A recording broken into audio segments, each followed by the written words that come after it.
তুমি একজন আশ্রিতা এই বাড়ির, আমার মেয়ে নয়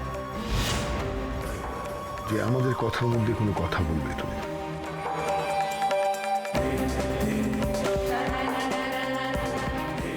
রাধেশ্যাম রাধেশ্যাম, এতদিনের পুষে রাখা ঘায়ের জ্বলুনিতে একটু একটু হলেও বরফ পড়ছে রে দাদা। উফ, তোকে দেখতে যা লাগছে না রে, কেমন যেন সামনে ঝুঁকে গেছিস একটা রাতের ঝড়েই। বাবা বাবা আপনি আমাকে যত ইচ্ছা বকুন না, যত ইচ্ছা বকুন, কিন্তু আমি জানি রাতারাতি সম্পর্ক পাল্টে যেতে পারে না, তাই না? কিছুতেই পাল্টে যেতে পারে না। আমি জানি তো, আমি আপনাকে অনেক আঘাত দিয়েছি, আর আপনি এই কথাগুলো আঘাত পেয়ে আমাকে বলছেন, আমি জানি। বলিহারি চাই বড় বউ তোমার ঘ্যান ঘ্যান করার ক্ষমতাকে। একটা মানুষ দেখছো যে তোমাকে দূর দূর করছে, আর তুমি ঘুরে ঘুরে তার পায়ে ধরার চেষ্টা করছো। আর আদি, তোকেও একটা কথা বলি, তুই কি আর মেয়ে পেলি না? সেই অঁচ পাড়াগায় গিয়ে এমন মেয়েকে পছন্দ করে নিয়ে আসলি, নে পস্তা, এখন জীবন ভর পস্তা।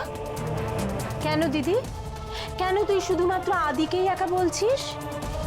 এই তো মেজদা মেজু বৌদি গতকাল অবধিও তাদের বড় বৌমাকে মাথায় তুলে নেচেছে। নিজের ছেলের দোষ ত্রুটি ধরেছে, কিন্তু বৌমার, বাপরে, বৌমার গুণগান গেয়ে গেয়ে তো সব অস্থির একেবারে। আর শুধুমাত্র মেজদা বা মেজু বৌদি কেন, বাড়ির আর সকলে? কেউ কি কিছু কম আছে নাকি? কেউ বাদ আছে এতে? যদি বলিস দিদি, তাহলে হলো একমাত্র আমাদের ছোট বউ প্রিয়া। একমাত্র প্রিয়াই ওর বড় জায়ের চরিত্রটা খুব ভালো করে বুঝেছে। তাতে কি হয়েছে ছোট পিসি? এমনি তো এ বাড়িতে কবে কে আমার কোন কথায় কান দিয়েছে? বর্দি যে নিজের সুযোগ সুবিধা অনুযায়ী ঠিক মিথ্যে কথাটা বলতে পারে না, সেটা আমি বহু দিন ধরে জানতাম। ছোট, তুই এই কথাটা কি করে বলতি? হ্যাঁ, তুই কি করে এই কথাটা বললি? আমি কোনোদিনও কাউকে মিথ্যে কথা বলিনি, কাউকে না। তাই নাকি বর্দি? তাহলে এই কুরুক্ষেত্রটা কে বাঁধালো? আমি? মিথ্যে কথা তুমি বলনি?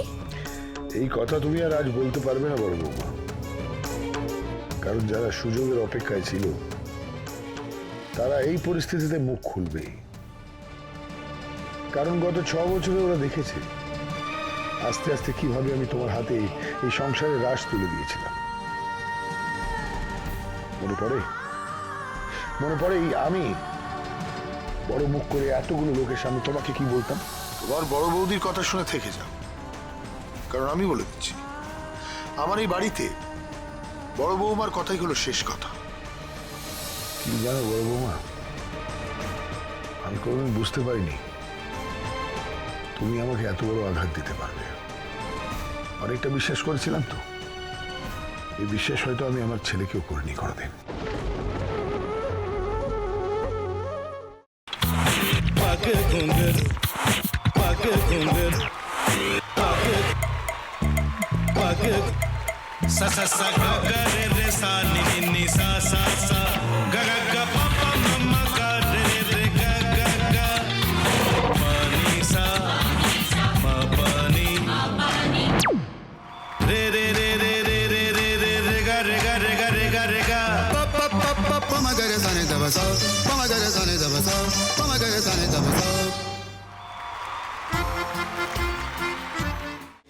ভাতের সঙ্গেই খায়।